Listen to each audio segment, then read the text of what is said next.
warehouses. Where are they? And what secrets do they hold? You can't apply federal laws to a non-existent place. Tonight, an investigation to find out. How do people get in here? We'll travel the world looking for answers. From powerful Washington insiders. Would there be military bases we don't know about? At an abandoned military base in Montauk, New York, with investigator Richard Dolan. We're starting to see the disturbances already. In the skies above the legendary Area 51 in Nevada, with researcher Glenn Campbell. Helicopter 9660 Hotel, you familiar with that restricted airspace 3 miles to your west? All the way across the ocean to perhaps the biggest repository of history on Earth, the Vatican. Can we go into the actual archive then? Our investigation will reveal shocking revelations about secret government experiments on U.S. citizens. We were making human guinea pigs out of civilians. Cover-ups about the existence of UFOs. I couldn't tell them what I was done because it was top secret. Potential evidence from a secret base that may provide proof the government has been hiding the truth about extraterrestrial life for decades. You're clearly not human. It's so unusual. It's like nothing I've ever seen before. We'll speak to informants who divulge details about what's hidden and where. There's thousands and thousands of underground tunnels. And for the first time on network TV, bring you footage purportedly smuggled out of Area 51 of an extraterrestrial. Travel with us on a global expedition to find the truth about secret government warehouses.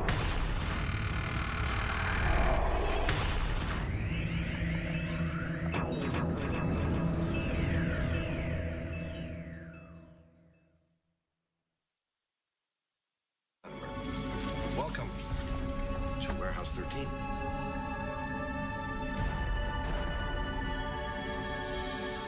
The secret government warehouse. It's a concept portrayed in pop culture that has intrigued audiences around the world for generations. What is this place? Officially, K39ZZZ on the North American grid. But I like to think of it as America's attic. In the sci-fi series Warehouse 13, 2 Secret Service agents are sent to a classified location in the middle of the desert. There, they are told they must protect a mysterious government facility full of historical artifacts that have potentially catastrophic paranormal powers. What you're supposed to do is hunt down whatever is threatening to ruin the world's day and neutralize it and bring it here. You're gonna snag it and back it and tag it. It may seem like a far-fetched idea, but we know there are locations around the world where governments are hiding things. On military bases, in government archives, in underground bunkers. Many of them pertain to national security. But are there other deep secrets inside these restricted areas? What are they doing in Fort Knox or in Area 51? What are they doing in the Vatican that I can't go in and see? The mere fact of refusing to let people in makes the people on the outside question why are they being shut out and what is actually happening in that secret area or secret meeting. Are there facilities we don't even know about, hiding things we should know about? Some say yes.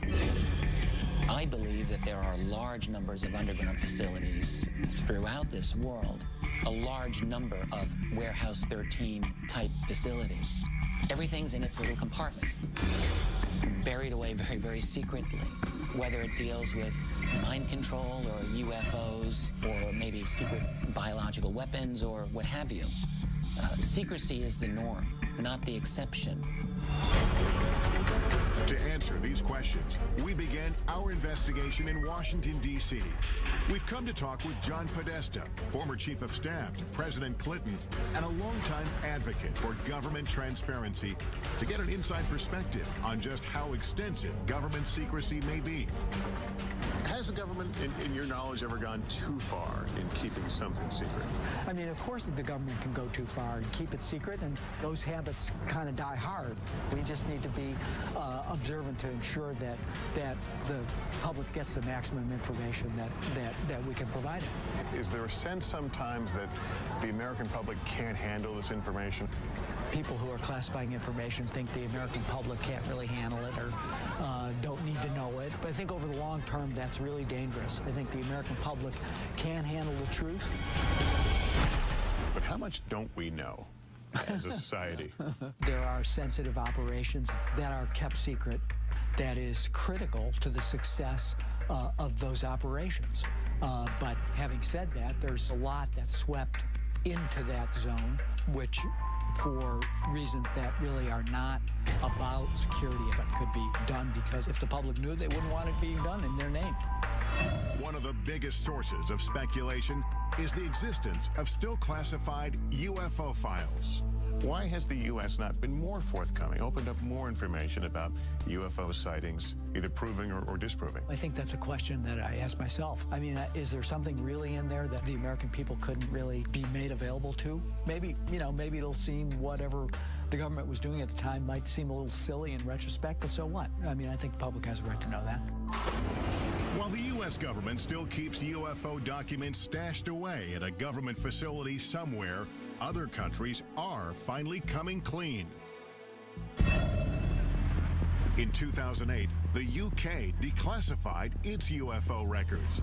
And for the first time, witnesses, including members of the U.S. military, have been able to publicly come forward with their stories. I couldn't tell them what I had done because it was top secret. Milton Torres is a retired U.S. fighter pilot. In 1957, while stationed in the UK, a strange assignment came over his radio. They informed me that this was going to be an active firing mission. Then they said, this is an unidentified flying object. We want you to shoot this thing down. When Torres reached the designated coordinates, a giant object appeared on his radar screen. It was doing maneuvers that I couldn't follow. It would stop and then take off. Right angles. I got in, within 20 seconds to go, when all of a sudden it just disappeared. I mean, it took off something like 10 times the speed of sound. This is faster than anything we have on the drawing board. I was afraid for my life. Torres returned to base and was ordered to never reveal what he saw in the air. They said that this mission has been declared top secret. You're not to discuss this with anyone, not your wife, not your commander, not anyone. If you violate top secret instructions, you can go to jail. To this day, Torres does not know what it was he saw on his radar screen, but he has his suspicions. I don't think we're alone. And whoever built that machine knew a hell of a lot more than I did. Could stories like Torres's still be under lock and key within the U.S. government's UFO files? Even some politicians believe the answer is yes. Former Arizona Governor Fife Symington, who witnessed the unexplained Phoenix lights, believes it was a UFO and that it was covered up by the U.S. government. I witnessed a massive delta-shaped craft that silently navigated over North Phoenix. We want the United States government to stop perpetuating the myth that all UFOs can be explained away in down-to-earth and conventional terms. And Ohio Congressman Dennis Kucinich says he witnessed a UFO as well. Congressman Kucinich, did you see a UFO? I did. It was unidentified flying object, okay? It's like, it's unidentified. I saw something. Does the government know something about alien technology that it isn't telling us? I am convinced that our government has physical evidence, has answers, has information pertaining to the actual existence of UFOs. Many believe if there is evidence of UFOs, it is held deep underground here at the remote Air Force Base in Nevada, commonly known as Area 51. The heavily guarded base is so shrouded in security and mystery, it wasn't even acknowledged by the government until 1994. Even today, it is hard to sort out who officially oversees it. We filed a written request for access, but weeks went by with no reply, so we decided to call. We put in an official request to film at the government facility at Groom Lake. also known as Area 51. I do think that there is some merit to be able to get onto a base such as yours and see what actually is there and what kind of programs taxpayer dollars are paying for. Thank you so much. Bye-bye. You said that you would be willing to look at our request. While we wait for a reply, we focus on another location steeped in lore. Camp Hero State Park in Montauk, New York. Author and investigator Richard Dolan heads there to look into claims of covert mind control, time travel, and teleportation experiments conducted by the government in underground facilities. I want to find some kind of evidence to show that there may have been substantial underground activity around here. If we get that, maybe we can have another jumping-off point for a further investigation. From 1942 to 1982, Camp Hero was a military base where servicemen were often on the lookout for enemy planes or submarines. But according to Stuart Swerdlow, the base also had a darker side. He claims that from 1970 to 1983, the government experimented on him at Camp Hero as part of a program he calls the Montauk Project. It was actually begun as a project for mind control, programming, genetic manipulation, and esoteric weaponry. Part of the Montauk Project involved time travel or opening up dimensional doorways from one point to another point. Swerdlow says he, along with thousands of other people, were taken off the streets and from their homes and brought to an underground facility at Camp Hero. The Montauk base on the surface was a derelict or old Air Force base. Underneath, there were 9 levels where the operations took place. There were centers where they would keep people sequestered. It may sound far-fetched, but the U.S. government conducting secret experiments on Americans without their permission is not. It has hidden programs from its citizens in the past and stashed away or destroyed the evidence. Like the medical research done for 40 years on poor black men in Tuskegee, Alabama. They were secretly mistreated for syphilis by the government in an effort to see how they would react. It's only one of the insidious programs uncovered over time. At the height of the Cold War, we now know that the United States military was using the American people as guinea pigs, basically releasing radiation into populated areas to see how fast radiation would spread. The military was experimenting on people without their permission, injecting people with plutonium, which is, of course, one of the most toxic chemicals known to science. They even gassed the New York subway system. But perhaps the most shocking programs involve mind control experiments carried out from the 1950s to the 1970s. The most infamous among them was MK-Ultra. MK-Ultra was a top-secret project to see whether or not mind control was a possibility. The military and the CIA began to look into the possibility of LSD, mind-altering hallucinogenic drugs that could brainwash people. Well, the consequences of this, of course, are enormous because this was uncharted territory. People went crazy. We were destroying people's minds. Retired Army officer Michael Bailey says he was one of the military's test subjects. They said the tests were safe. There was nothing to be scared of. Bailey was stationed at the Edgewood Arsenal military base in Maryland in the mid-1970s after volunteering for what he thought was a program to test uniforms and equipment. They explained that we were going to be testing equipment of the battlefields of the future, and it sounded exciting. But in fact, Bailey says he and hundreds of other soldiers were injected with LSD and other harmful drugs or exposed to dangerous gases to see how they would behave. We obtained this once restricted training video shot by the military, which shows some of the effects of the experiments conducted on their own men stationed at Edgewood.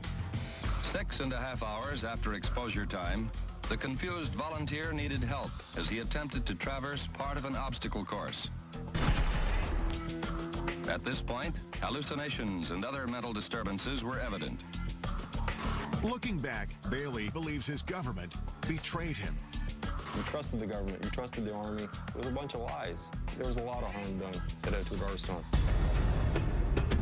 More than 100 of these mind control experiments were conducted at military bases, in hospitals, and at leading universities like Princeton and Harvard.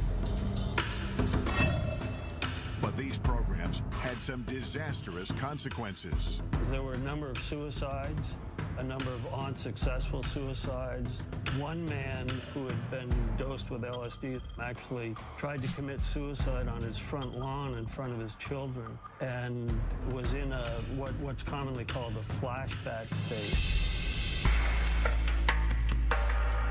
The truth behind MK Ultra was only revealed in the mid-1970s. All the classified documents were ordered to be destroyed by the head of the CIA. But about 10 boxes of financial records were overlooked, and a small portion of the dark truth was uncovered. The thing about MK Ultra we have to remember is that we have very little information about the specifics of the programs, and that is because most of those records were destroyed.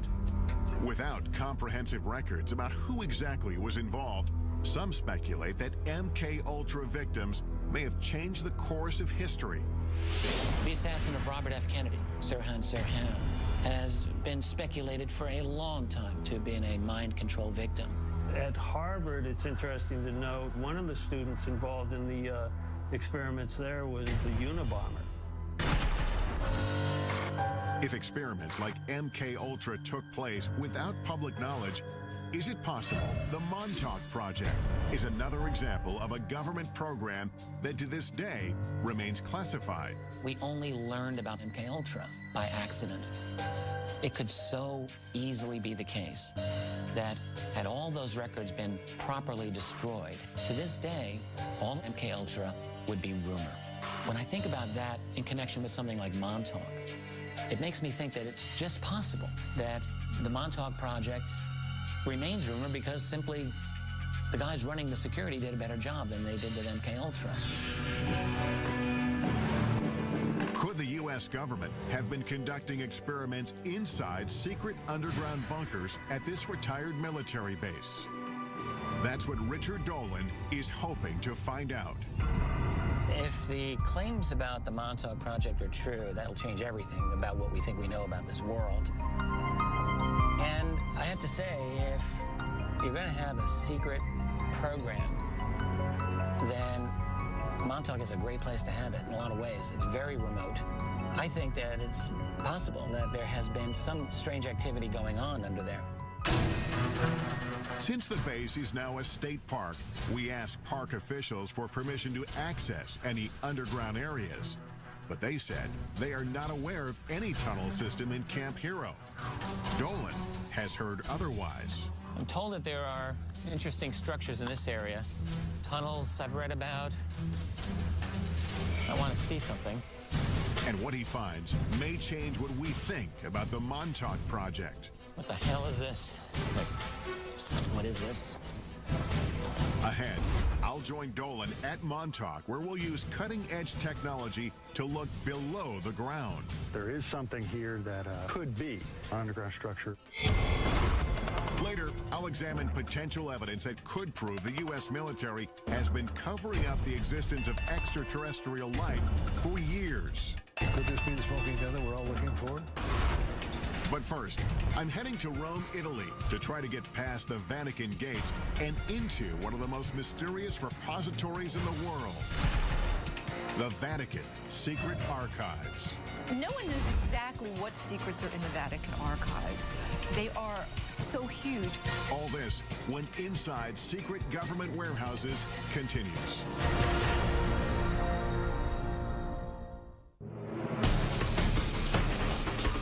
Our investigation into the world's most secretive warehouses brings us here to Rome, Italy, home to the smallest sovereign state in the world, but also one of the most influential. Vatican City. It is the headquarters of the Catholic Church and its 1 billion followers. And although its government rules over only 108 acres of land, the reach of its power has extended around the world. The Vatican is an intriguing place because it's the oldest continuously existing organization on the face of the earth. You can trace it back 2,000 years.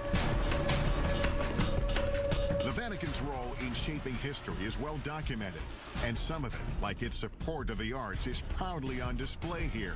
It's one of, if not the greatest, repositories of art, history, tradition, theology, and written material in the world. It is a treasure trove. Behind me are the hallowed halls of Vatican City, and somewhere deep inside, the Vatican's secret archives. 52 miles of shelves holding thousands of documents. It is perhaps the richest repository of history in the world, and yet it is off limits to almost everyone. For years, scholars and citizens alike have wondered what's hidden inside. Is the Vatican guarding powerful secrets? No one knows exactly what secrets are in the Vatican archives. They are so huge, and scholars are rather limited in what they're allowed to look at. I don't know that we'll ever know everything that they have there. The secrecy and lack of access have stoked the interest of academics, writers, and even Hollywood. In the novel and later movie, The Da Vinci Code, it is speculated that the church might be hiding the truth about the bloodline of Jesus Christ. While in the movie Angels and Demons, an ancient document stored inside the archives holds the key to preventing a secret society called the Illuminati from exacting revenge on the Vatican. This way, please. The archives in the movie is a vast, highly secure, state-of-the-art facility filled with millions of documents. The chambers are hermetic vaults. Oxygen is kept at lowest possible levels. There's a partial vacuum inside. Could the real Vatican secret archives be a facility like this one? And could there be documents inside pertaining to explosive subject matter the church may want hidden? Like prophecies about the apocalypse, evidence of a supposed bloodline of Christ, exorcisms, or secret societies. Information that might alter our understanding not just of the church, but of history.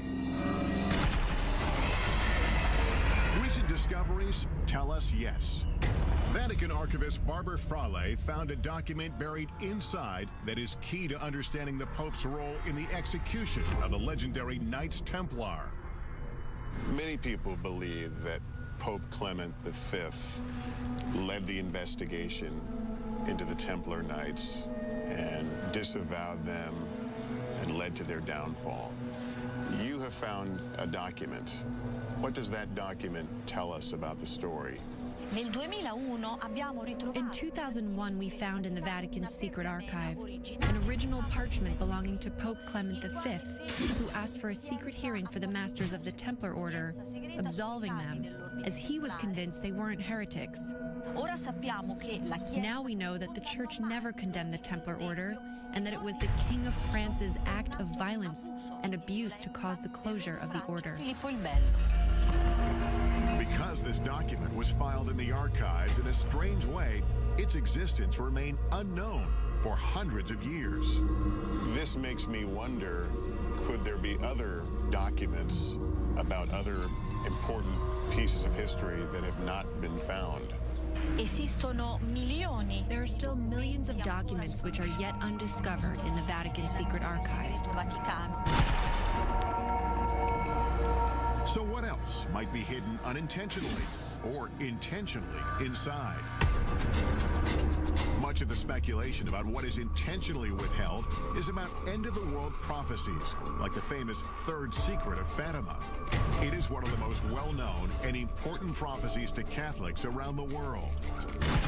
The story goes that in 1917, a vision of the Virgin Mary appeared several times to 3 small children near Fatima, Portugal. Today, a site where thousands of the faithful flock each year. During her visits, the vision is said to have shared 3 secrets about the future, but the Vatican only revealed the first 2. The first one was a vision of hell. The second one had to do with the end of World War I and the beginning of another great war shortly thereafter if Russia wasn't converted to Catholicism. But the third secret was withheld, leaving some, like Fatima researcher Christopher Ferrara, to wonder what it said. In 1960, for reasons unknown, the Vatican let it be known that the secret was going to be placed under seal forever. But on June 26, 2000, the Vatican finally relented under mounting pressure and published a vision. The announcement of a third secret made international news. For years, people speculated that the third secret was actually a prophecy about the end of the world. Today, before 500,000 followers, a Vatican official revealed the secret. The vision showed a bishop dressed in white, shot down by a burst of gunfire. According to the Vatican, the prophecy of the third secret was fulfilled on May 13, 1981. That's when the Pope, interpreted as the bishop in white, was shot here on St. Peter's Square as he waved to the faithful from his vehicle. But there are those who don't believe that explanation. They believe the real third secret may still be hidden inside the Vatican, and that it contains an even more startling revelation. A revelation about a global crisis. The secret involves a crisis in the church and some kind of apocalyptic scenario that affects every man, woman, and child on the face of the earth. I've been granted rare permission to enter the archives with our cameras to see what's inside. The first thing I'm shown is kept in the head archivist's office, and it exemplifies the kind of rich history that's stored here. Explain what this document is we're looking at. This is the letter addressed to Clement VII from the Lords of the English Parliament, in which they ask the Pope to annul the wedding between Henry VIII and Catherine of Aragon. This led to the Church of England breaking away from the Catholic Church, did it not? Si. But not all the documents get such a grand display. Most of them are buried deep inside the main archives facility. The Archives Secretary General, Luca Carboni, has agreed to meet with me and take me into the heart of it all. Can we go into the actual archive now? We go to see the storage of the storage, archives. where the archives the storage.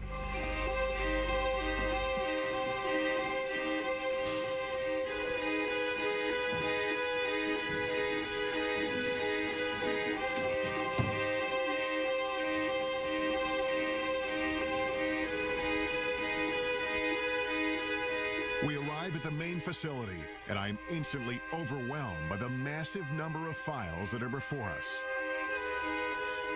We are standing amid the history of the Catholic Church, but this is also an important part of the history of the world, isn't it?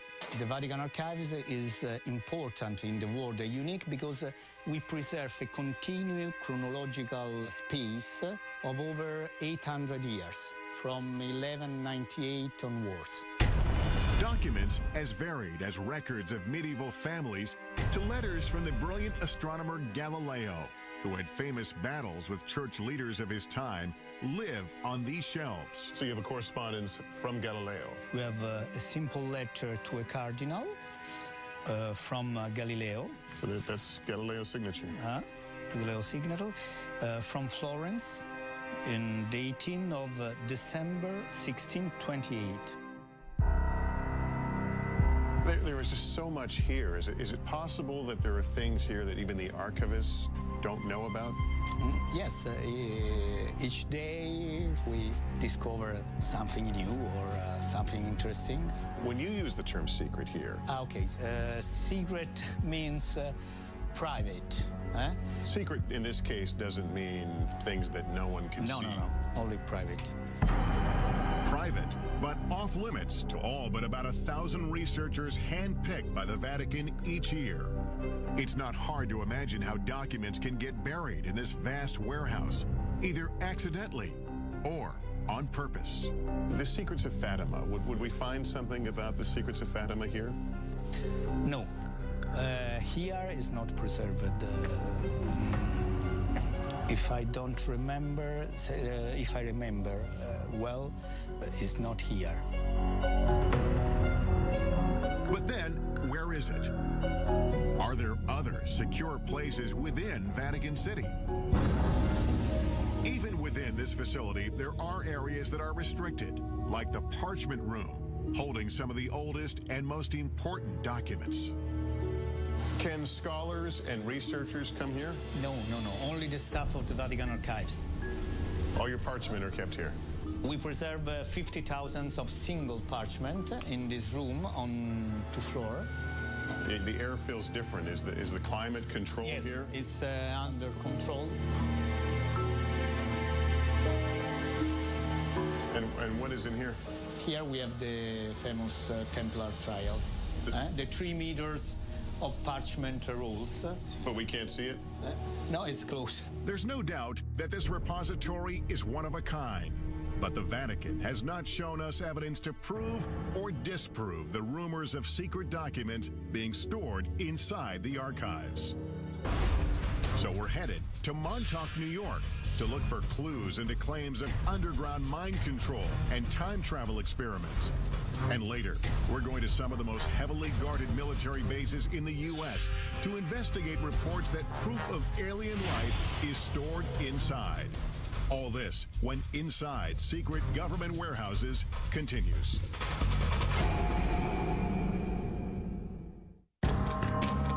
We're on a quest to uncover the world's most elusive government warehouses and the secrets that may be buried inside.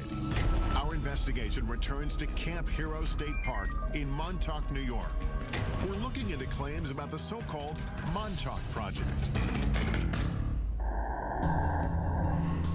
The story goes, the radar tower behind me was once the epicenter of the Montauk Project's dangerous mind control experiments, and that 9 subterranean levels beneath the tower housed top-secret technology that transported thousands of people through time and space.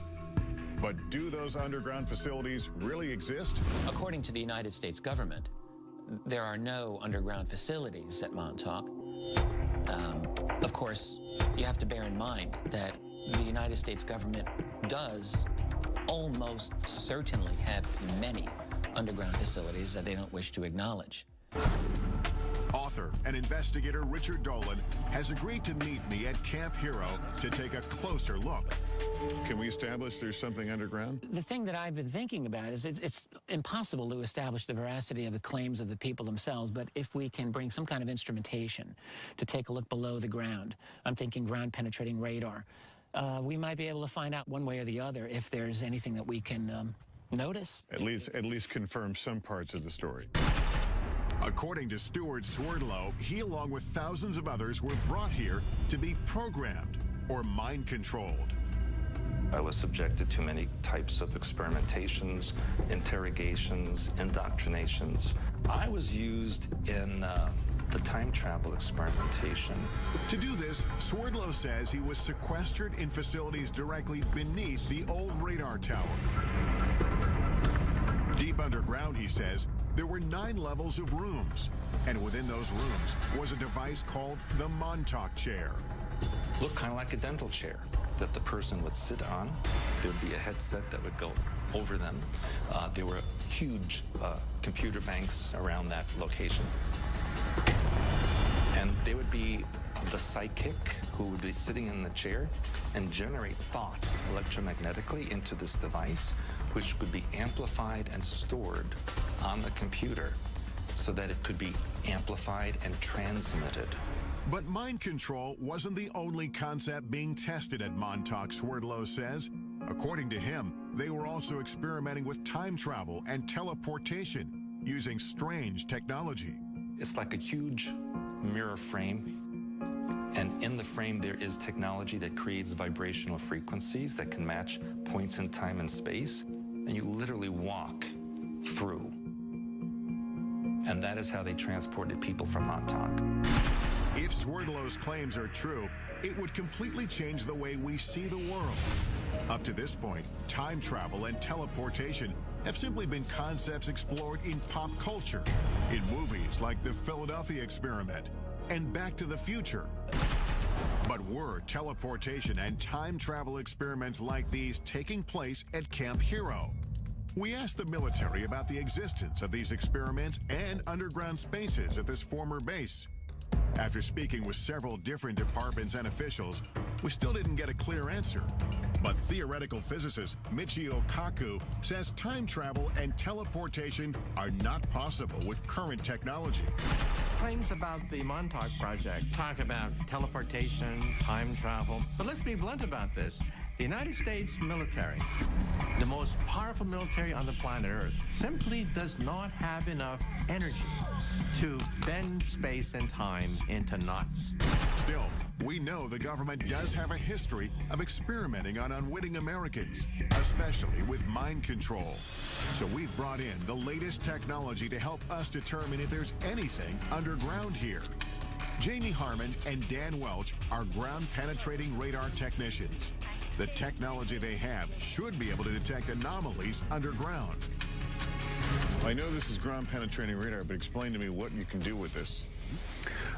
This orange box here, this is the radar pulses going down into the ground. When they meet something with a different material property, like stone or something metal, we'll get a reflection, which will bounce back to the surface. So if you see a man-made tunnel or something, it would show up pretty clearly on that? Mm-hmm. You know, it takes a little interpretation, but it will show up on the screen. Today, the area around the radar tower is completely off limits, fenced off with warning signs. The park says it's because of concerns about falling debris, but Swerdlow says otherwise. The reason there's a fence around the radar tower is because underneath there is the main part of the Montauk base. They don't want people going in there. The entrance is sealed. But the park has granted us rare access to the restricted area surrounding the radar tower, with a stern warning not to get too close to the rusting satellite dish. It's pretty strong reflection. Our time here is limited, so we decide to split into two teams. Dolan goes to do a quick pass with his Geiger counter to see if there are any anomalies around the radar tower.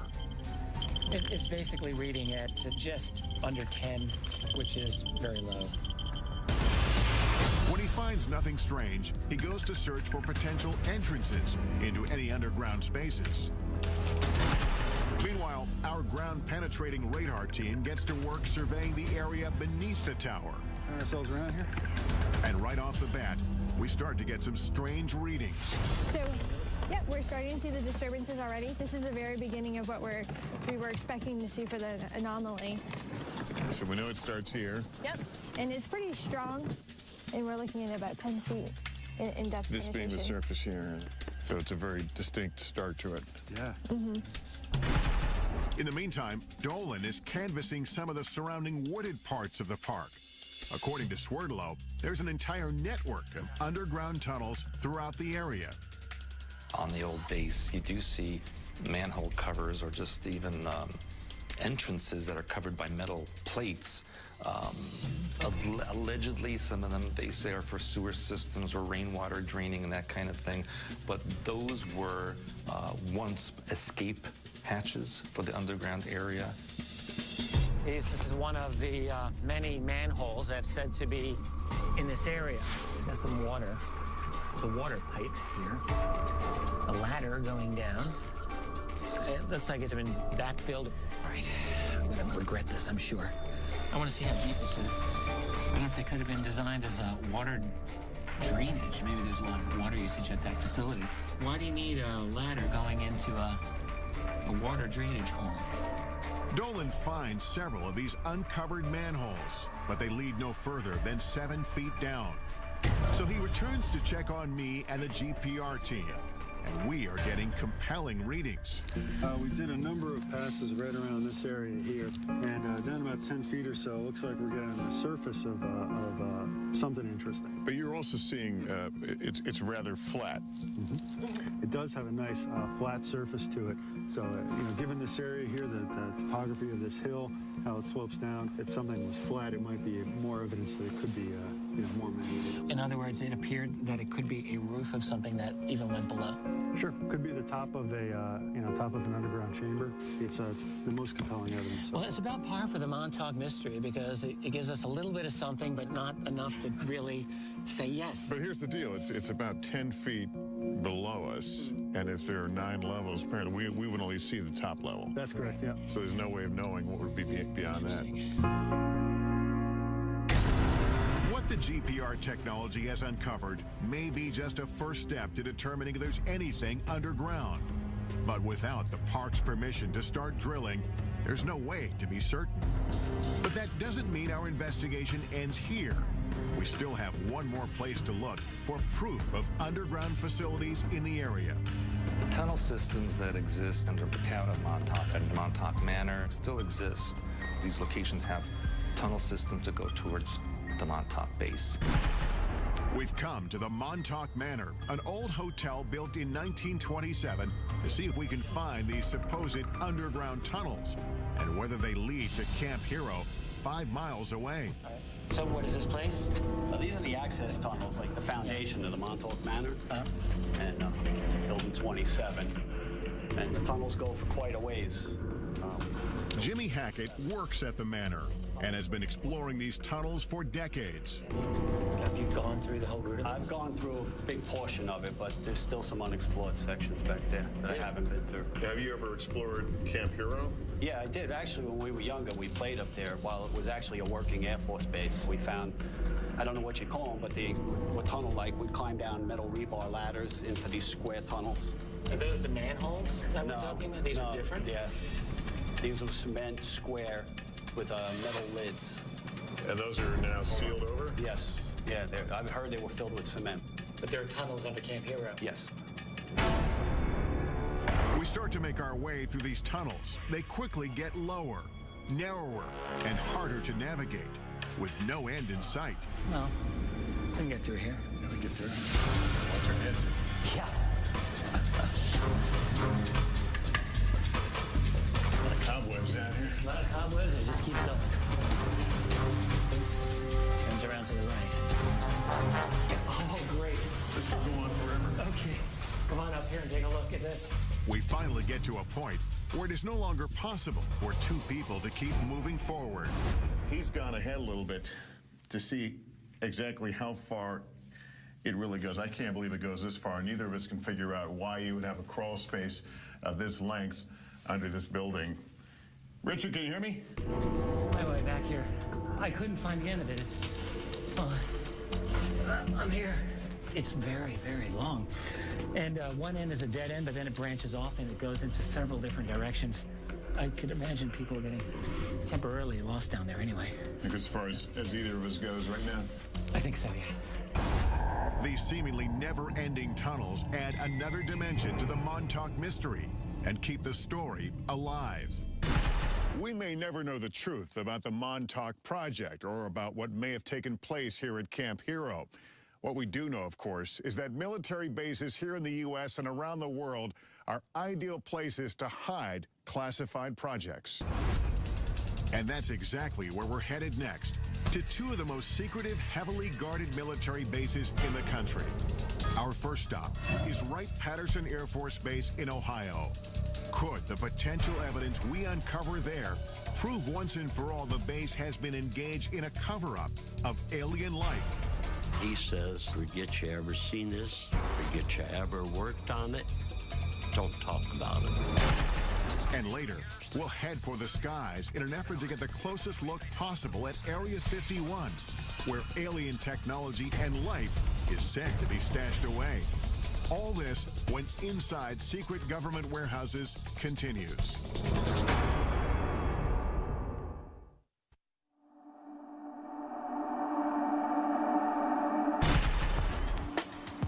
Our search for the truth about secret government warehouses has taken us on a global journey.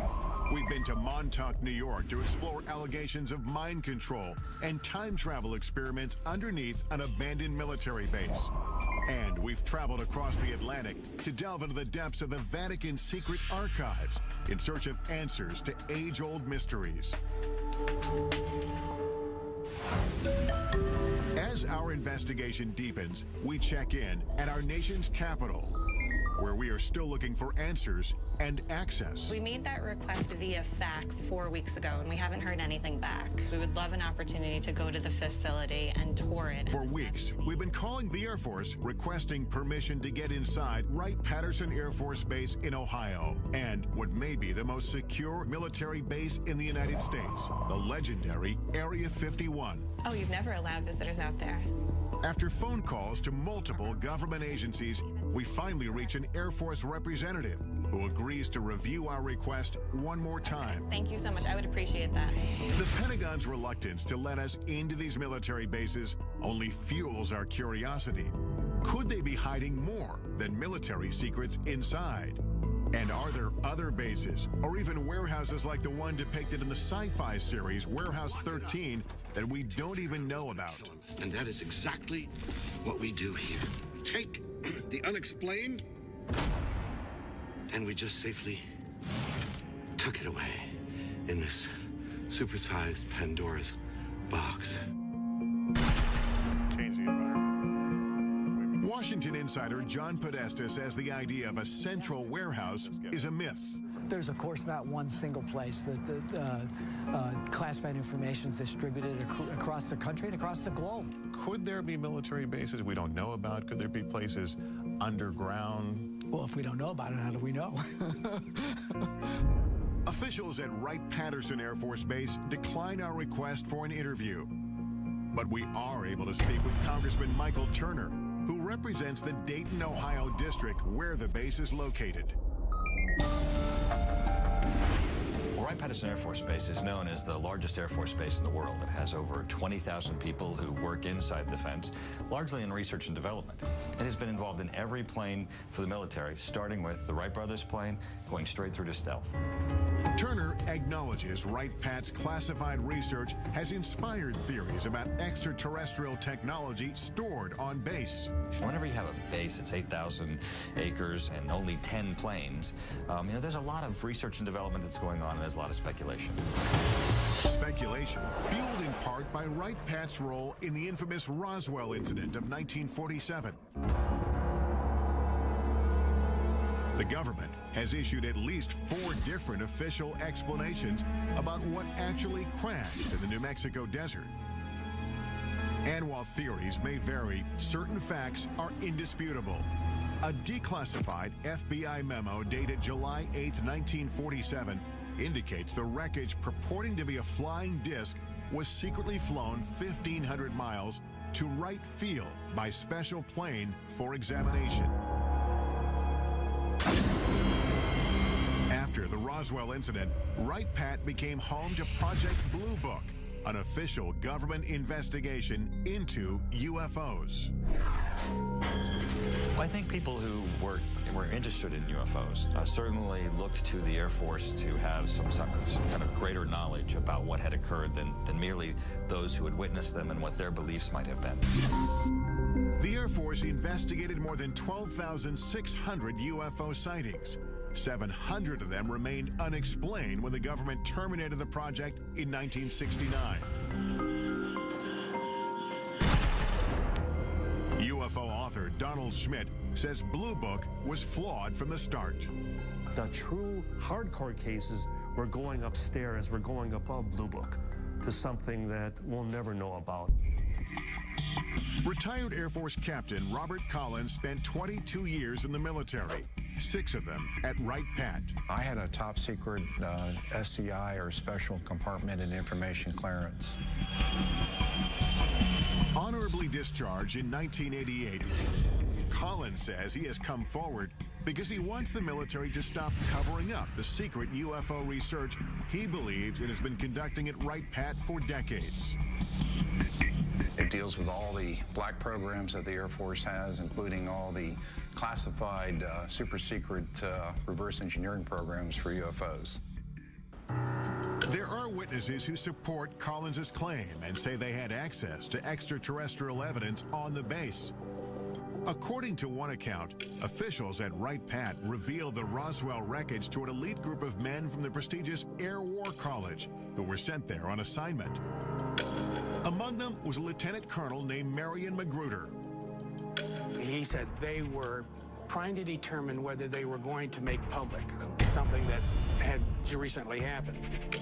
A fighter pilot in the Second World War, Magruder, known by his combat moniker Black Mac, was no stranger to military operations. But this mission was unlike any other. It was so highly classified, he only revealed it to his family 50 years later when he was dying. He said, I want to tell you that we're not alone.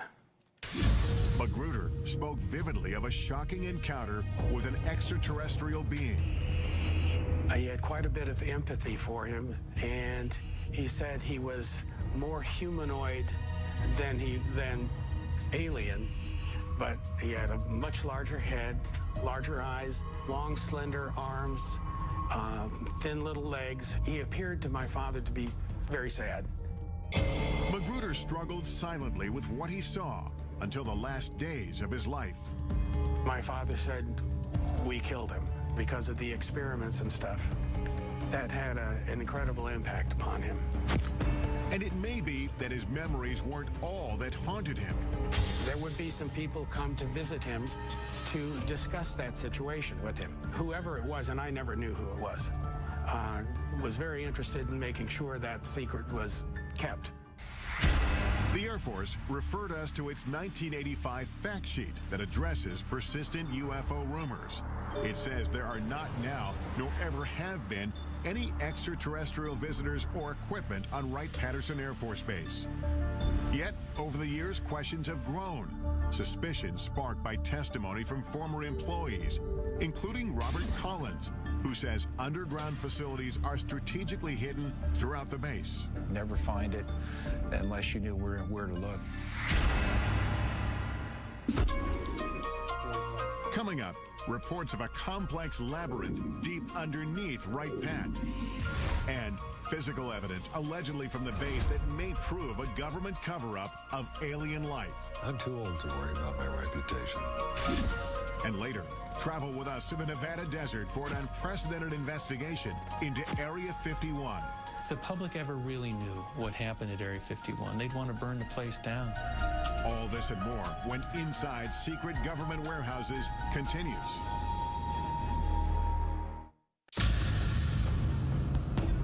We've come to Wright-Patterson Air Force Base in Dayton, Ohio to investigate the truth about what may be hidden inside. Is this base ground zero in a government conspiracy to cover up evidence of alien life? Many UFO researchers believe so. They have the proof. They have the physical evidence. To this day, everything still points to Wright-Patterson Air Force Base. According to retired Air Force Captain Robert Collins, the next building is 620. These civil engineering drawings show entrances to a massive complex of tunnels and vaults located under the base, which leads to a set of stairs. Combining data from 25 years of research with information leaked to him by unnamed sources, Collins describes what he believes he's under the surface. All these tunnels and vaults are completely independent of anything else in Wright-Patterson Air Force Base. 60 feet down below ground. And then there's a limestone rock bed, which is anywhere from 10 to 15 feet thick. So you may be as far down as 70 feet. You're looking at probably the size of a couple football fields at least in length.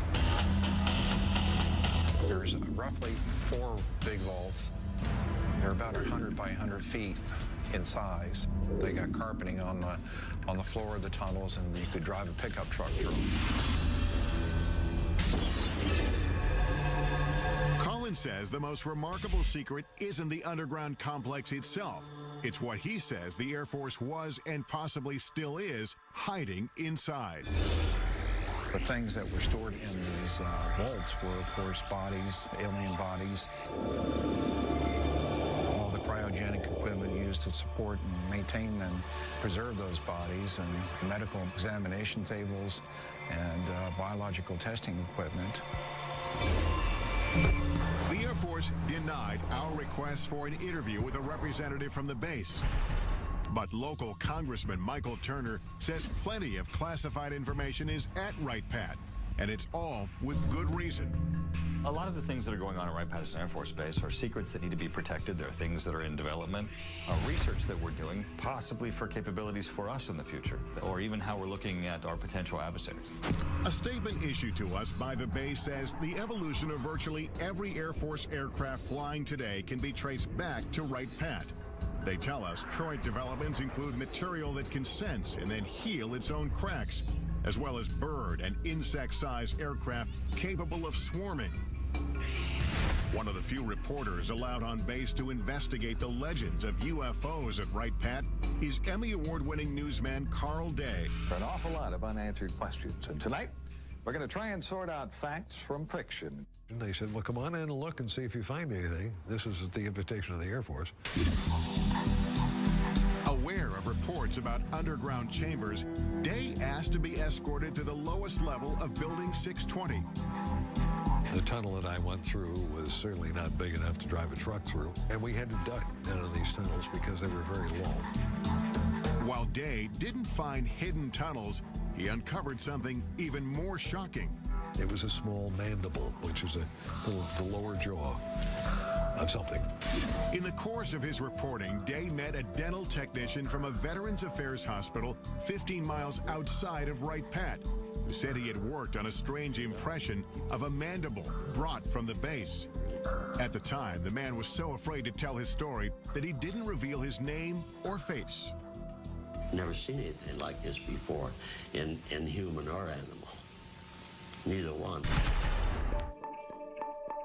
Today, at 81 years old, John Musgrove speaks undisguised for the first time. I'm not going to be around too many more years, and I'd like for this story to be out, you know, because I don't think the federal government is ever going to come out and say, yes, there are aliens and they are visiting us. Musgrove says that in October of 1979, two uniformed men he recognized as officers from Wright-Pat came to the VA hospital to obtain a cast of a dental impression. There was no blood and saliva. It was just dry as a bone. And I noticed right then and there I had something unusual. I thought to myself, my God, what have I got here? When Musgrove finished the assignment, his boss made it clear not to speak of what he saw ever again. He raised his hand up like this with the impression, looked at me and crushed it and threw it into the trash. And that's when he says, forget you ever seen this, forget you ever worked on it, don't talk about it. The impression was broken, but Musgrove dug the pieces out of the trash and put it back together so he could duplicate the cast. Convinced the mandible came from a skeleton stored at Wright-Pat, Musgrove gave a copy of the cast to Carl Day to investigate. But the case went cold when nobody Day showed it to could identify its origin. I didn't want anything to happen to it, just in case. So it's in a safe deposit box. And I've got the key. Day agreed to retrieve the mandible from his personal repository. There it is. This is the first time it's ever been shown on national television. I would love to know if this is indeed representative of true aliens' lower jawbone. You can imagine how small the head must have been. 30 years after the cast was made, pressing questions remain. Could this be the smoking gun that we're all looking for? And final proof that indeed we're being visited by aliens? It proves one thing, there's something other than human and animal. Coming up, does this mandible hold the secret to extraterrestrial life? A leading dental anthropologist weighs in. And that's not even close. Right. But first, join us in the Nevada desert. Doesn't it make you wonder what's in there that has to be so secret that they kill? As we examine exclusive video that may expose what happens inside the most secretive military base in the United States. When Inside Secret Government Warehouses continues.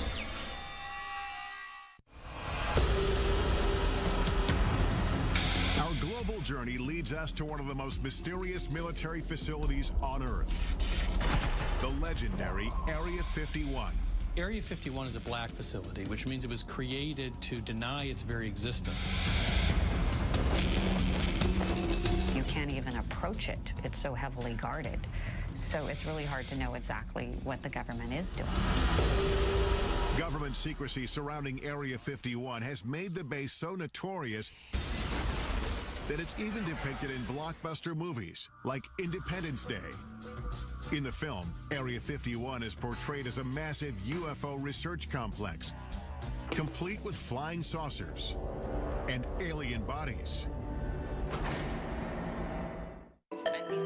After repeated requests for access to Area 51 or a representative, we're turned down. May I ask why we're being denied access? The Air Force issued a statement saying the area is used for testing and training for operations critical to the effectiveness of U.S. military forces and the security of the United States.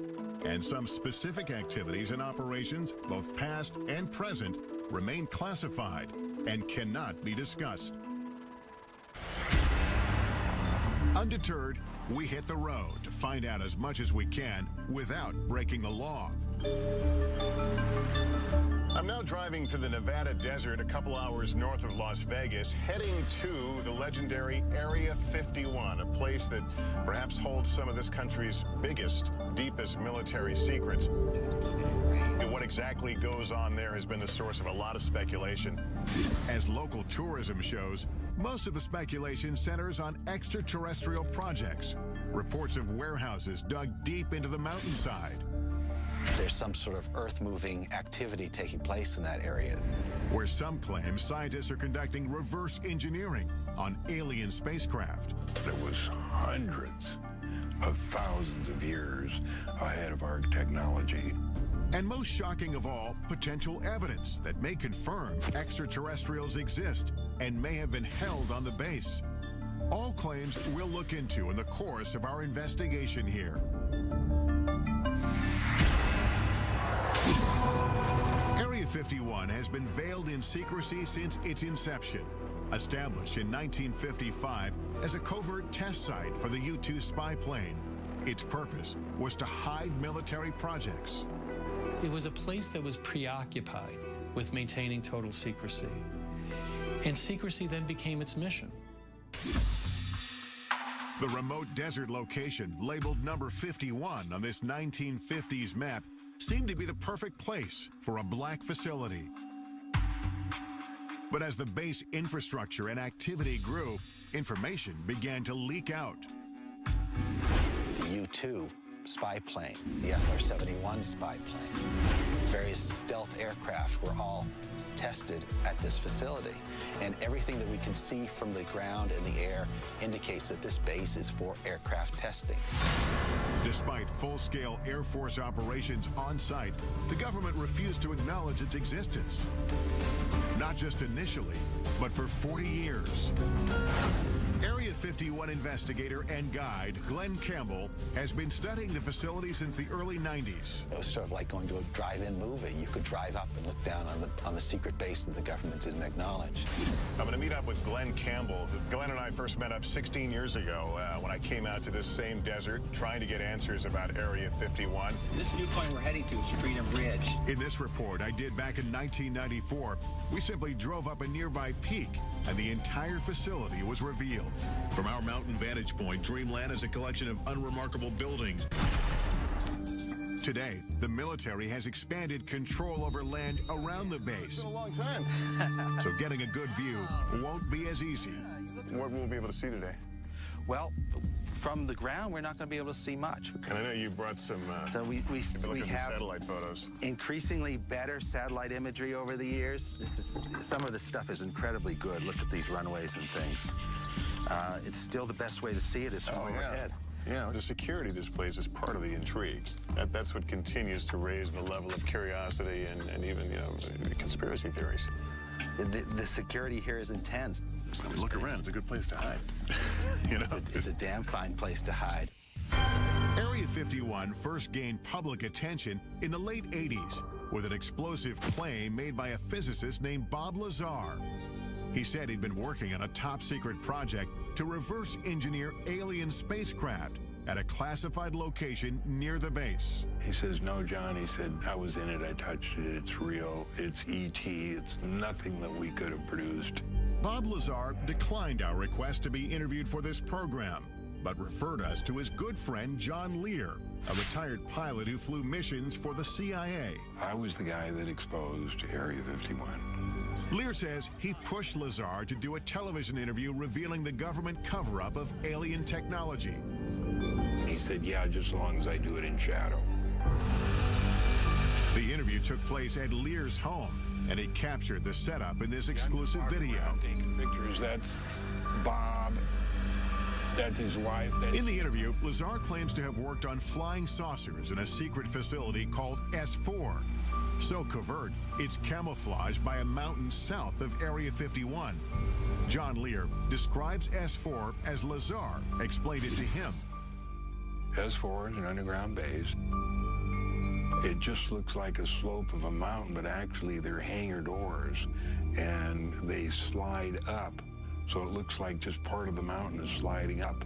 And it would lead into a laboratory, and there was a set of hangars there. 9 hangars all together, and there was a flying saucer in each different one of them, and they were all different. Right, straight down the road. If the reports of flying saucers and reverse engineering are true, then could the government be using Area 51 as a warehouse for alien technology? Regardless of what kind of secrets the military is hiding inside Area 51, it's clear visitors aren't welcome. This is as far as we can go on public land. That's the first thing that strikes me. There's no fence, just a pair of signs. At first look, security at the base doesn't seem impressive. But soon, the complex layers of defense become apparent. I notice tripods on the hill. Those are watching us. Cameras, they're looking down at us. They're looking at the road over there. You can't sneak by on this road. And if you miss that, you don't miss our friends up here on the ridge. Right. In the pickup truck. These guys are here 24 hours a day. Ground sensors, remote cameras, and private security around the clock. Yet the desert itself may still be Area 51's best protection. You know, when we came here, I expected to see a 15-foot barbed wire fence. There's no fence, just a series of these orange posts. These posts are the only marker that you're required to have in Nevada to mark a boundary line. They don't need a fence here. They've got 13 miles of empty desert to protect the base. Well, the sign's pretty typical. Warning, restricted area until you get to the bottom. Use of deadly force authorized. So we're actually 3 feet from being in a situation where we could be killed. Doesn't it make you wonder what's in there that has to be so secret that they'd kill? Could it be true alien visitors are being held at Area 51? Airing for the first time on network television, this video purportedly shows a live extraterrestrial on the base. He's apparently being observed by military workers through a glass partition. The source of the tape is a man who goes by the name of Victor. He won't reveal his identity for fear of retribution. Victor says the video was smuggled out when material from the base was being converted from analog to digital. He discussed the video with an altered voice in this 1996 interview. Approximately twice a month, they sit it down for a session that generally lasts from 3 to 5 hours. Victor claims the alien arrived on Earth in 1989 and was subject to regular interviews. In this session, he says the alien becomes distressed. He's checking for hemorrhaging around the eye sockets and in the nasal cavity. Victor believes the alien died in the mid-90s. We have no way to verify whether the video is authentic, but we'll take it to a creature effects expert in Los Angeles to test its plausibility. In the meantime, we scale a mountain in search of any sign of structures inside the restricted area. Point is to hug these orange markers. I haven't even seen the orange markers. There's but we know the orange markers are to our right here. We're losing daylight and only have orange posts to guide us. One wrong step into the invisible border means we could be arrested. I see a structure off in the distance. What are we looking at there?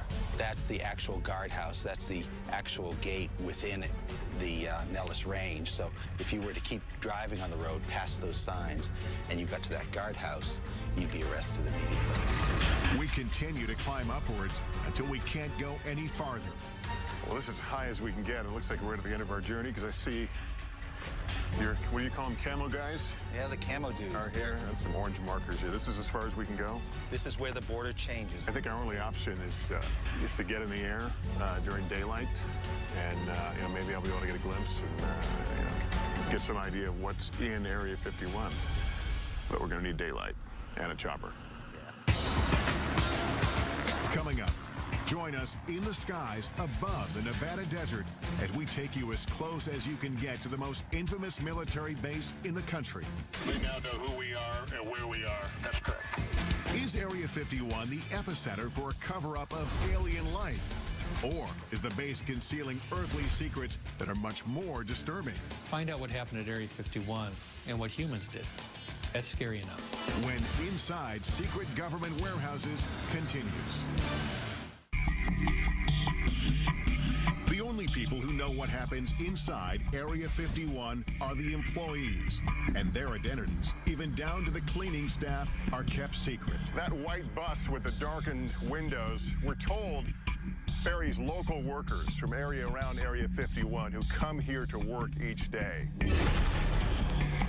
Those not bussed in are flown in, shuttled back and forth on special unmarked planes. They fly on a private airline known over aircraft frequencies as Janet every morning from Las Vegas to Area 51. This surveillance video shows workers returning from Area 51 on private 737s. These are jets without any company markings. They just have a red stripe down the side. Signing on to work at the base means agreeing to a covert lifestyle. No one can even admit that they work there. Jonathan Turley, a litigator in national security cases, first learned about Area 51 in 1994 when he was contacted by employees who were gravely ill. You're basically told to go die. And they weren't supposed to talk to a lawyer, and they weren't supposed to talk to a doctor. Despite having signed non-disclosure agreements, some workers told Turley they'd been exposed to toxic materials on base. One of them was a sheet metal worker named Robert Frost. He couldn't tell the doctors where he was working or what he might have been exposed to. They could have put him in jail for it. In 1994, I conducted this interview with Frost's widow, Helen. She told me about the first day her husband came home with symptoms. He walked in a door and he was screaming. I looked at him, his face was bright red, and all the skin was peeling off of his face. Turley filed a lawsuit accusing the military of poisoning Area 51 workers through blatant negligence by recklessly disposing of hazardous waste. They dug a football field-sized trench, and they would fill it every week with all types of hazardous and toxic wastes. And then they would just dump jet fuel on it and set it on fire. Though the base was operating in secret, Turley says the impact on some workers was difficult to hide. Many of them developed a strange condition that looked like fish scales on their body. This was taken just before he quit in March of '89. And then he had these large sores on his back. He had those all over his body. Turley's clients wanted to know what they were exposed to, but suing for information was a Kafkaesque task. At the time, the government denied Area 51 even existed. At one point, I just told the judge, Your Honor, I can take you there. I can point you to it. You can see it. How can it not exist as a matter of physics, let alone the law? Turley says it wasn't until he obtained satellite photos of the base that the government finally acknowledged some operations in the general area. They believed that they lived in a special place that was not reachable by federal law, that even killing someone, it was just simply not something to be held accountable for. Eventually, Turley filed several lawsuits on behalf of sick workers. The legal battle lasted for 9 years. some of his clients died during this time. The lawsuits succeeded in prompting the government to start conducting environmental inspections on the base as required by law. And as a result, the court found one of the cases to be moot. Another one was dismissed for reasons of national security. In the end, Turley's clients got no answers, and disclosure of the legal inspections prompted by the lawsuit was deemed subject to a presidential exemption. This means they can be kept from the public, and they have been to this day. This is a failure of immense proportions. It goes not just from the Air Force command at the facility, but extends all the way to the president himself. These were Americans. They had to be protected from their own government. Turley says all the stories about aliens at the base have provided the military with an ideal smokescreen. If everyone's looking for some galactic presence, they're not looking down on Earth for simple crimes. And so the government never really did try to kill the alien stories. They just wanted to kill the crime story. And so, public interest in Area 51 and its alien legends has endured. Tourists come from all over just to get a glimpse inside the border. There's all the signs and all the cameras watching you up in the hills and the guys in the trucks. It's like, okay, what do you really not want us to see that's back here? Like, what is it that you want hidden so well? Major land restrictions in the 1980s and 1990s have closed off nearly every reasonable land-based vantage point into the facility. So we concoct another plan. We really couldn't see anything from the ground, but we have another option. We've hired a helicopter, and we're going to go up and try to skirt around the restricted area and see what we can see. Campbell, please meet you. The sky is also now the focus for investigator Glenn Campbell as he prepares to monitor activity in the restricted airspace above the base with high-powered surveillance cameras. I have 3 cameras recording 72 hours worth of video. These 3 specialized cameras will record continuously and capture anything unusual overhead, day or night. The idea is have Bald Mountain on one side, have this small peak on the other side. Looks nicer. As we await the results, I head off to do some aerial surveillance of my own. All right, I'm Tom. It takes several calls before finding a pilot willing to take us anywhere near Area 51. Well, these are restricted areas, and why they're restricted areas, they don't tell us. How close can we legally get? Well, it's recommended that you don't get closer than about 2 miles to the border. Are we going to tell them what we're doing? No, we're not going to tell them. We're just going to tell them we're going to be doing some flying, looking the area over if they ask. Let's do it. All right. Okay, here we go. Squad 4373 and ident. 4373 with an ident for 9660 Hotel. They now know who we are and where we are. That's correct. During our ascent, we overhear communications between air traffic controllers and the unmarked government commuter jets.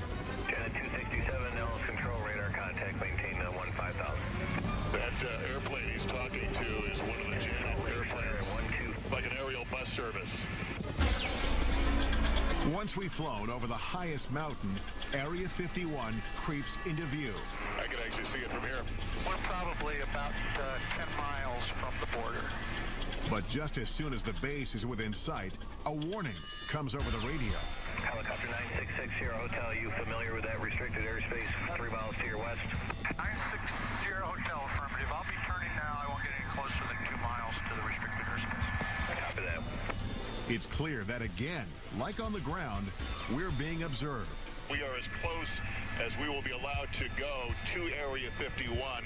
This place is so restrictive that we legally can't even point our cameras in the direction of the base. We're at a little over 8,500 feet. It's a beautiful, clear day. This is absolutely the best view that anyone will be able to get of Area 51 from outside the restricted zone. I'm going to be able to tell you what I see as I look out. There are two what must be very, very large buildings, aluminum roofs. They shine very brightly.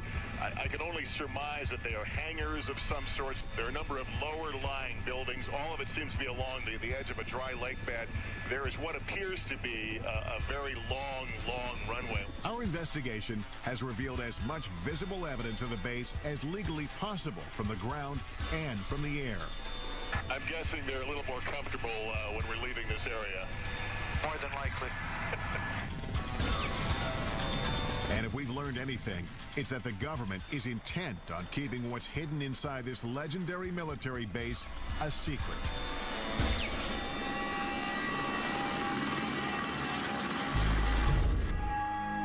After 72 hours monitoring the sky, our video surveillance captures some anomalies. An eerie desert storm sweeps through the area. A bright light floats along the horizon after dark. And then we discover this glowing disc in the corner of the screen.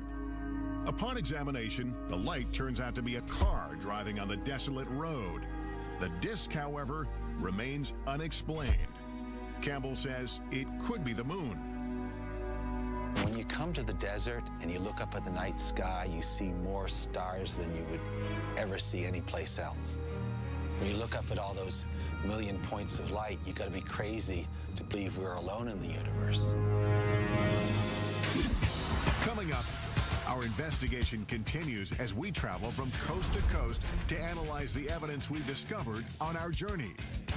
What will the purported alien interview video from Area 51 reveal? And could this mandible support theories of extraterrestrial life? It's like nothing I've ever seen before. Answers coming up next on Inside Secret Government Warehouses.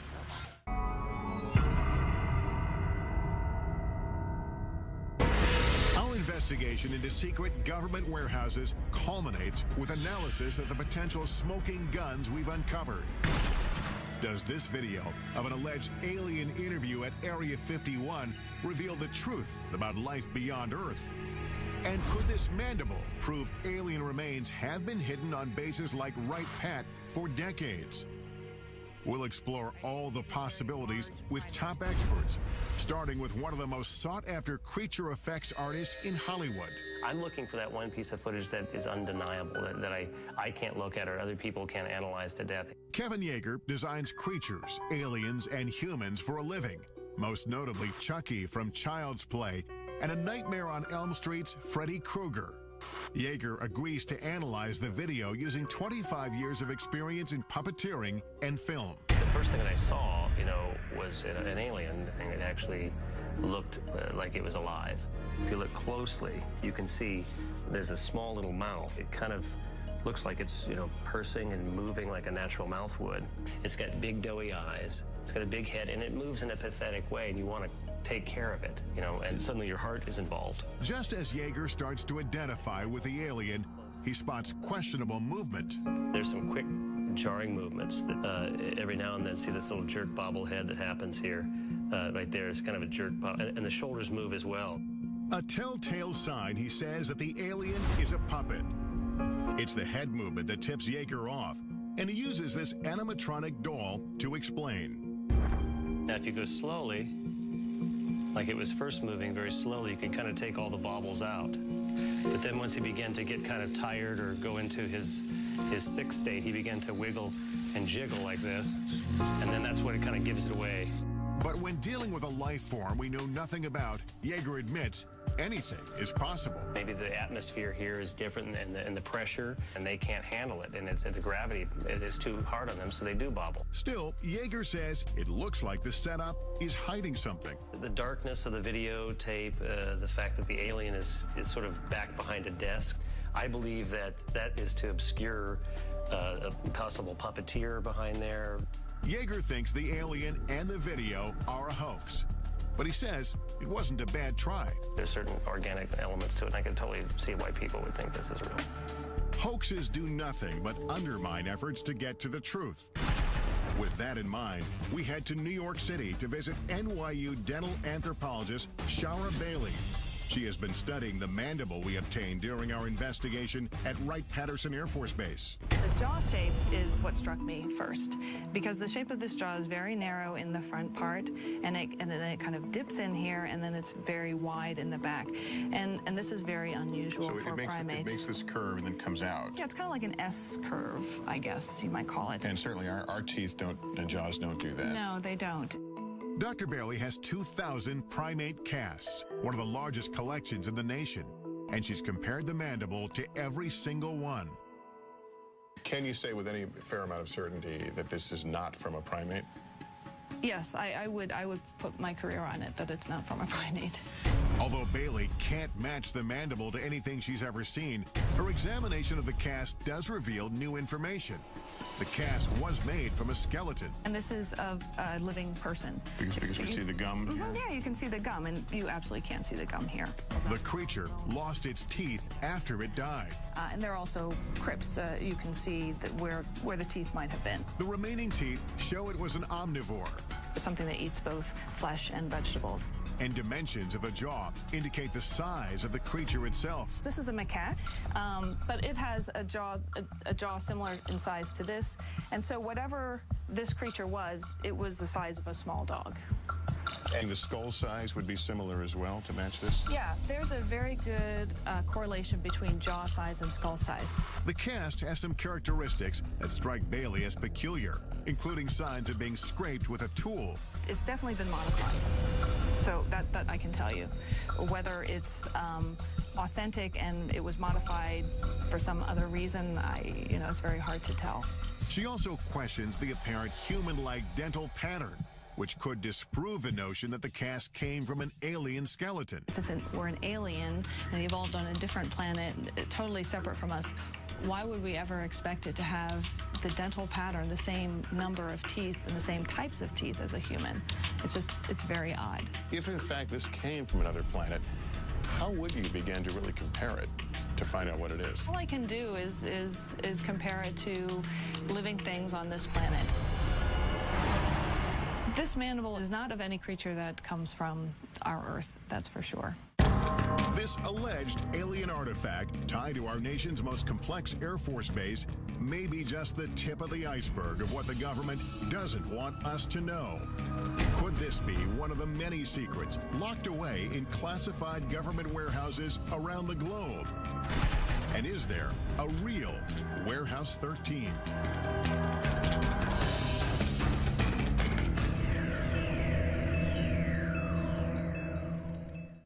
In the end, we can't say for certain what's below ground or hidden behind closed doors. What we do know is that there will always be information those in power don't want us to know about. And as a society, we have the right and the responsibility to keep asking.